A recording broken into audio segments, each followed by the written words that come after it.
Fellas, you know Degree Cool Rush deodorant, right? Well, last year they changed the formula, and guys were mad about it. One dude even started a petition. So guess what? Degree heard us, admitted they messed up, and brought the original Cool Rush scent back exactly how it was. And it's in Walmart, Target, and other stores now for under $4. So grab some and remember why its cool, crisp, and fresh scent made it the #1 men's antiperspirant for the last decade. Degree Cool Rush is back, and it smells like victory for all of us. The last thing you want to hear when you need your auto insurance most is a robot with countless irrelevant menu options. Which is why with USAA Auto Insurance, you'll get great service that is easy and reliable, all at the touch of a button. Get a quote today. Restrictions apply. USAA. Hilton brings you new ways to stay, with experiences that let you capture the glory days. Introducing the Graduate Hotels. Each inspired by local college towns, these stays are always original and never boring.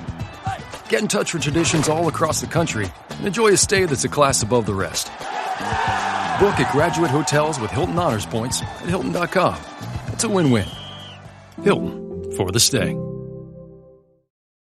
From the Fifth Quarter Studios in Madison, Wisconsin, you are listening to High School Hoops with our hosts, Steve Collins and Jake Steger. All right, welcome to High School Hoops. I got it right. I almost said Coach Unplugged. High School Hoops, episode 91. We're going to have to do a special little something when we get to 100. But so before we jump in, couple things. First of all, go over and check out Dr. Dish, the #1 shooting machine on the market. Mention High School Hoops, and they'll give you $300 or $350 off your next purchase. Not the home version, but all the other ones. And then also go over and check out teachhoops.com for coaches who want to get better. We're going to talk about all the last week we talked about all the pluses and minuses of COVID-19. We should have added that I've had a lot of time to put a lot of stuff up on Teach Hoops. That should have been one of the pluses. But so go over and check it out. So go do that. All right, what are we talking about this week, Coach? We're kind of going to build around this topic for a couple weeks, just because of the current situation of what we can and can't do with our players. I got this idea. I just read a book. I read a book about Carly Lloyd. Carly Lloyd is a very successful women's soccer player, and she talks about these 5 pillars that she had as a player with her trainer. And I think they're very important to think about in the basketball mind. And so I want to introduce those and then be able to talk about them in the next couple weeks on how and what we can do to support our players with some of those pillars that are very valuable in the basketball circuit. So the 5 pillars are, the first pillar is mental toughness. The second pillar would be the way that they see the game.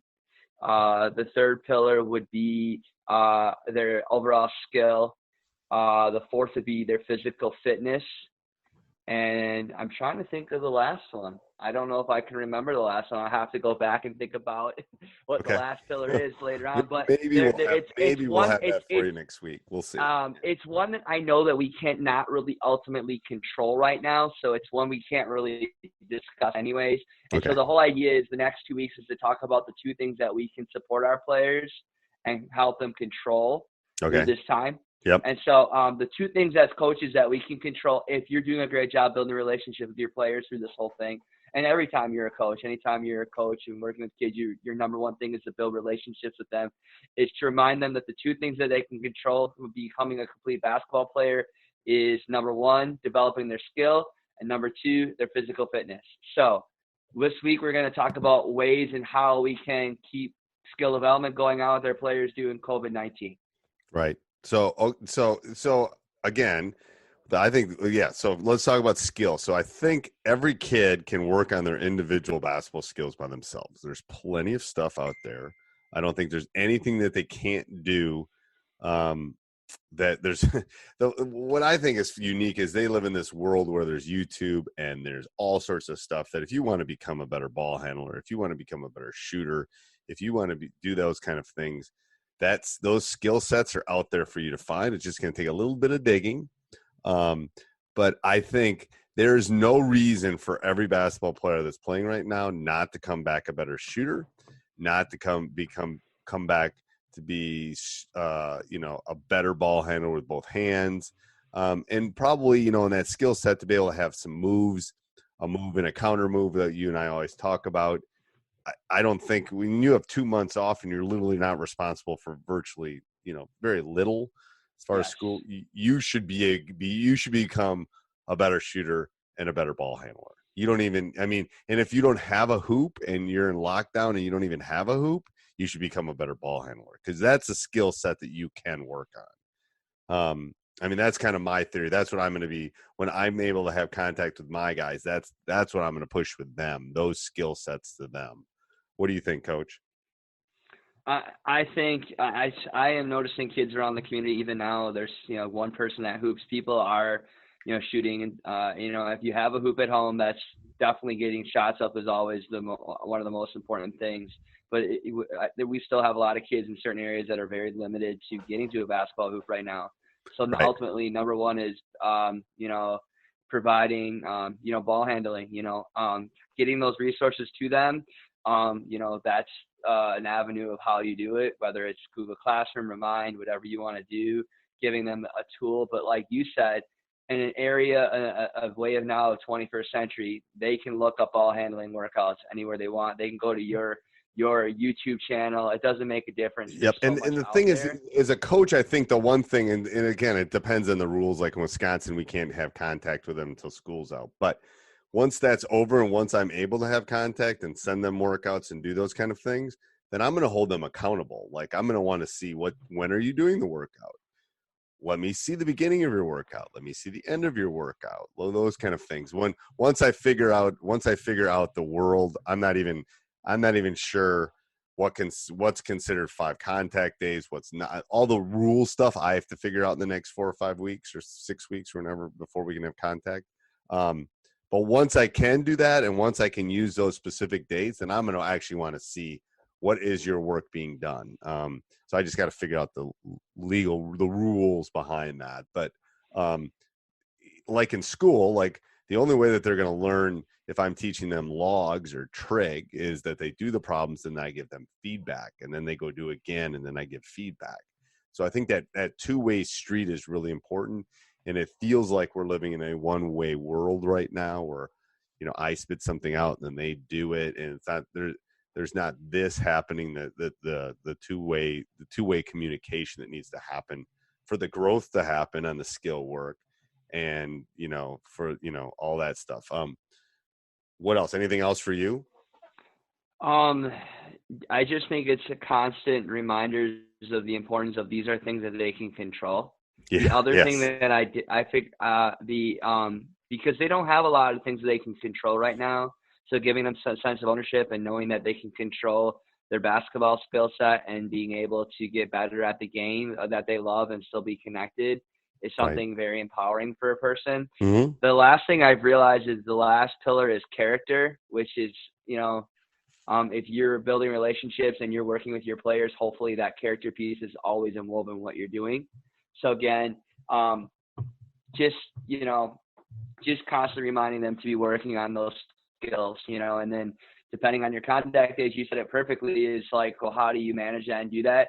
I think right now we're kind of don't know exactly what that looks like right now. No, I think right now it's on my list to talk to my athletic director and talk to the W. I got to figure out what does a contact day look like versus what is, I don't even know. It's so weird. It's just, my theory is they should just, once we can have contact with them, then they should just open. I'm not going to literally be in a gym with them probably. So I think me communicating and sending workouts and them sending things back should be legal, but I to be honest with you, I don't know. It's like I need to figure out the compliance. Right. Yeah. All right. What's the full timeout? You got anything else? I don't think so. Okay. I think that's it. I can't think of another skill set that they can work on by themselves. Passing. I bought a bounce back thing for my son, but I'm not a big fan on that. That's going to make him a better passer. From a skill set thing. A lot of really good passing at a higher level, and what we talk about high school is having a sense of vision and timing. And you can't really have vision and timing unless you have other players involved with you. At this point in their career, they should be able to do a chest pass, a bounce pass with 1-2 arms pivot. It's all about vision, knowing when to do it. It's a withenness. It's something that they can't really work on their own unless they really want to be good behind the back to pass, like Some of those players practice against the wall and stuff. I mean, if they really want to become a yeah, and some of that's fine, but it's just like it's kind of like the layup lines. It's like, great, that was good in the 50s, but I'm not sure that's going to make you a better player. All right, so we have a full timeout this week. Last basketball book you read? Oh, the one I was just reading. What's the name of the one I sent you? I'm reading it too. Feilstein's book. Yeah, it's Feinstein's. It's Feinstein's book. It's about like the mid majors. I love it. It's really good. I don't know what the name of the book is. It reminds me like high school basketball in college. What it reminds me of is the book he wrote about the Patriot League a little bit. I never read that one. Yeah, that's a really good one too, about like the Patriot League, and kind of he was in the he basically, but it's like the Ivy, but it's a little, and they started giving scholars. Anyway, it's similar to that. It's like it's not the North Carolina Dukes he's following. He's following all these other teams that, it's really good. I don't remember the name of it. I am currently reading is Think Like Butler or Lead Like Butler, which is about the Butler athletic department around the time when Brad Stevens went to the national championship back to back. And I know you're a huge Brad Stevens fan. I am. But Brad, if you're listening, I want you on. If anybody knows Brad, if anybody has a friend that knows Brad, literally, I will walk to Boston to have Brad on the podcast. Lead Like Butler is that all the Butler athletic programs had the same 5 pillars, which is super cool, and you learn about them and how to be a really good leader. It's good for anybody that's in leadership role. I look at it for multiple things that I do in my life. It's a great read.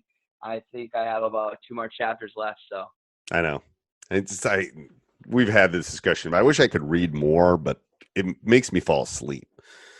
Yeah, so I love audiobooks because I can be able to take my kids for walks and read at the same time. Yep, and then the great thing is you can put one AirPod in and leave the other one out so you can hear them, but still listen. For sure.